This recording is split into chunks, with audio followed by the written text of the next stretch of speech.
சில பேர் பார்த்தீங்கன்னா, நம்ம ஃப்ரெண்ட்ஸ் என்ன தப்பு பண்ணாலும், நம்ம ஃப்ரெண்டு தானே அப்படின்னு சொல்லிட்டு அவன் பண்ற தப்புக்கெல்லாம் வந்து அவங்களும் ஹெல்ப் பண்ணுவாங்க.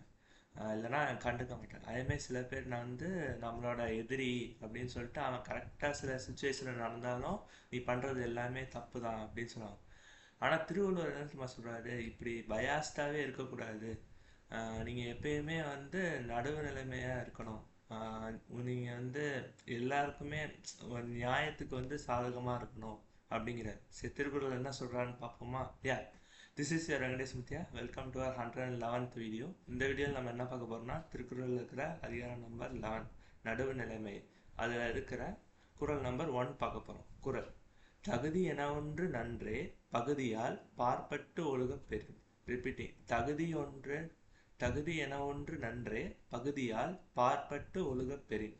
இதோட பொருள் என்னன்னா, நியாயமாக நடக்கிறது என்பது வந்து ஒருவருக்கு கிடைக்கிற மிகப்பெரிய அறம். ஓகே, ஸோ அது எப்படி இருக்கணும்னா, பகைவர், நட்பு, அந்நியர்கள்னா யாருன்னே தெரியாதவங்க, இவங்க எல்லாருக்குமே சரியான முறையில் வந்து நியாயமாக வந்து நடந்துக்கணும். எல்லாருக்கூடையும் யாருக்கும் பார்ஷியாலிட்டி பார்க்கக்கூடாது, பயாஸ்டாக இருக்கக்கூடாது அப்படிங்கிறது. அப்படி வந்து பார்ஷியாலிட்டி பார்க்காம